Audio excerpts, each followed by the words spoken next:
Hi, I'm Joe LaRocca. Welcome back to this segment. I'm joined here by co-MC special guest Ed Wolfe with WG Security Products, and we have a very special guest with us right now. This is Sergeant Jim Ostojic with the Polk County Sheriff's Office in Florida. Many of you know who Jim Ostojic is. He is really one of the pioneers of the organized retail crime training programs and works closely with a number of different groups, not just in Florida, but around the country. And we're really excited to have you here, Jim. Thank you. I'm glad to be here. I think Ed's going to fire off some questions to you. Well, when we talk about the whole issue of ORC, how did you get involved? How did you get so fired up about this issue? Well, back in 2007, I worked a case where we had multiple suspects that were coming in a store, and it turned out to be a really large case, $60 to $100 million in loss to the retailers. And ever since then, I just got into an interest of how we could help the community and the retailers by working with law enforcement. How much did you say it was worth? It was estimated $60 to $100 million. Holy smoke! I obviously vaguely remember that, but that was a hell of a an accomplishment. So in that case, it really taught you that this is a major issue in one particular case. What it really taught me is that how we could build better partnerships. So we have to keep on moving on with technology and moving forward, and how can we work better with the retailers? And that's one thing that I think we've accomplished with the ORC group that we work with now in Florida. So how many you're with Polk County? Polk County? Yes, sir. And so with Polk County, how many different agencies do you have to coordinate with in order to, because it's a very fluid environment, very fluid area, how many different agencies do you have to work with? Sure, and that's a great question. What we do is we provide them with ORC training. It's a 40-hour session, and actually we have agencies that come all over in Florida. This year we're actually doing the second 40-hour training, and we have actually agencies from all across the country coming. It's interesting. And going back on the years, I've been in the business for 40 years, and if you were to have set up a training class with law enforcement for ORC training 10 years ago, you wouldn't have one person show up. So what was the draw? Was it this particular case that got them to come in?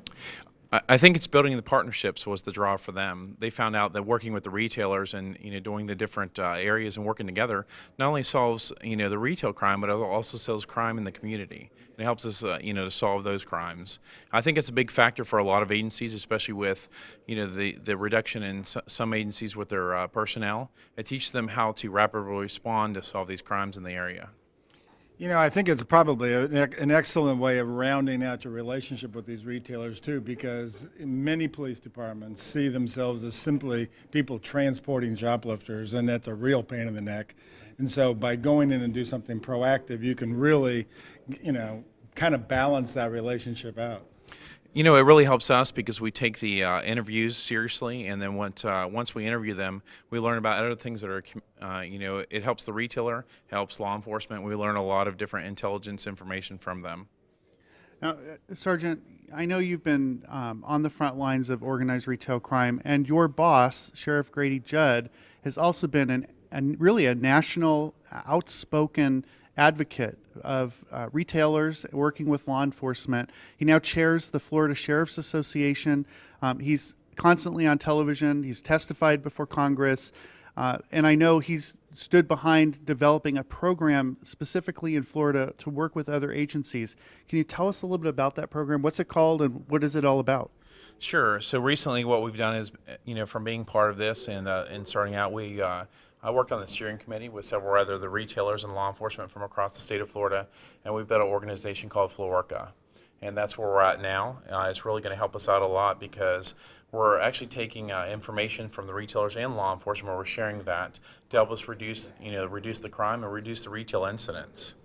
That's great. And how does somebody, well, you're being a little humble. You were just recently nominated or elected as the vice president of the new FLAORCA Association.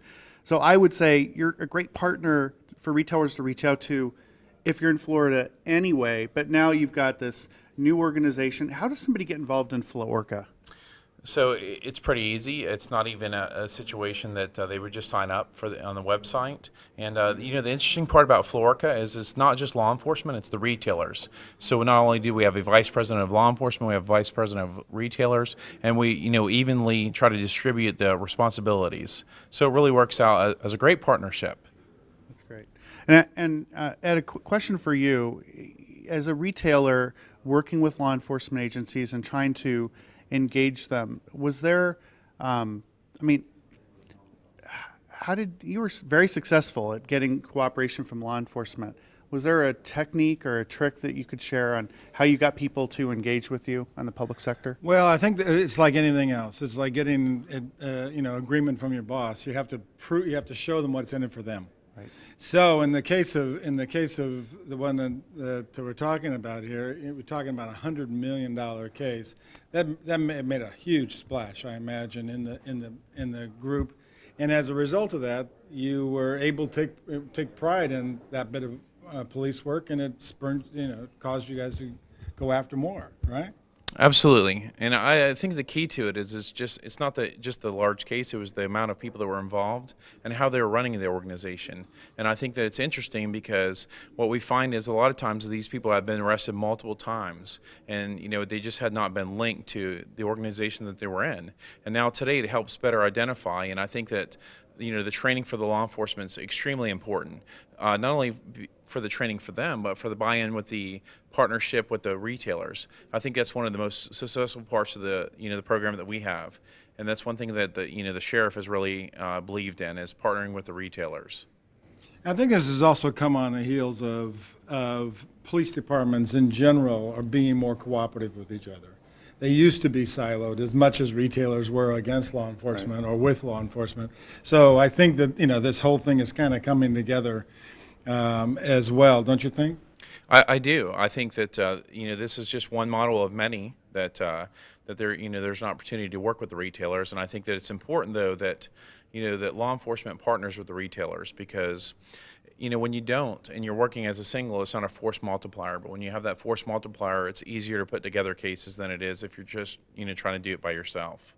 Absolutely. I mean, and of course, it's good. Anything that's good for the community is good for the police department, because you end up being able to show the value you provide on a number of things that are really hit home with your constituency there, as opposed to violent crime, where a lot of people don't really understand that or see the value. They know the value, but they just don't feel it. Go ahead.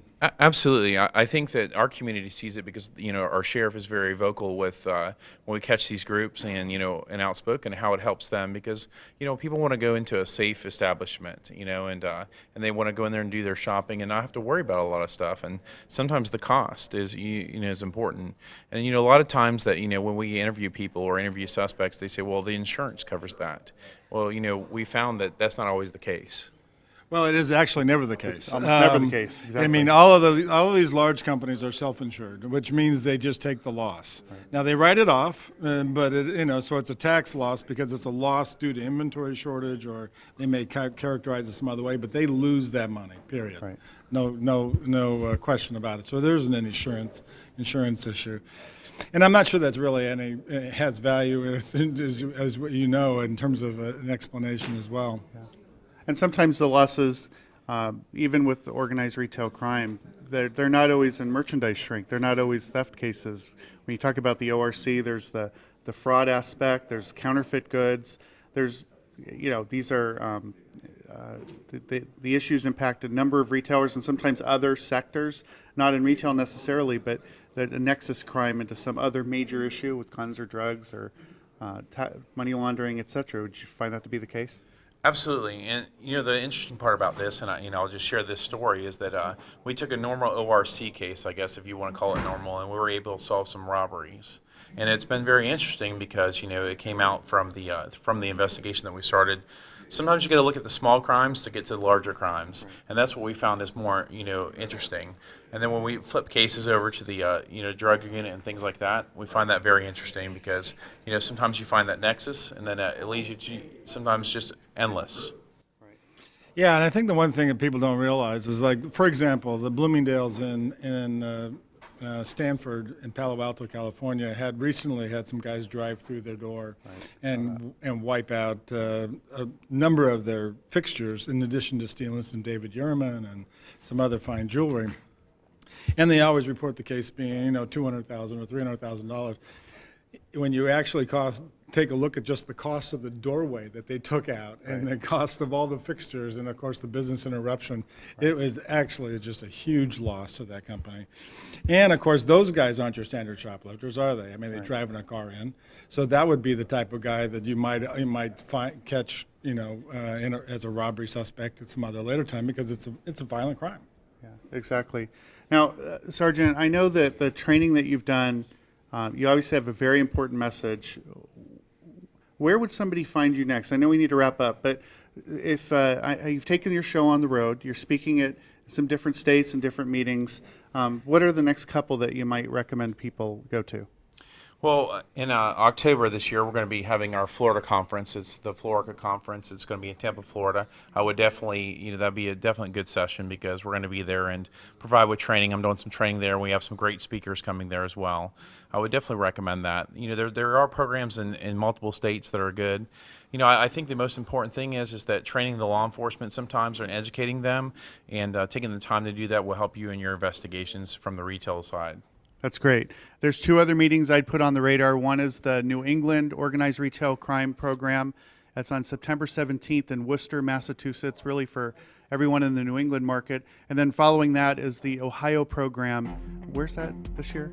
Yep, that's going to be in Columbus, Ohio. There you go. So Columbus, Ohio, which is Friday the 18th. We're out of time. I'd like to thank Ed Wolfe from WG Security Products, Sergeant Jim Ostojic with the Polk County Sheriff's Office. I'm Joe LaRocca. You can always send questions and follow me at LaRocca J. Gus, back to you.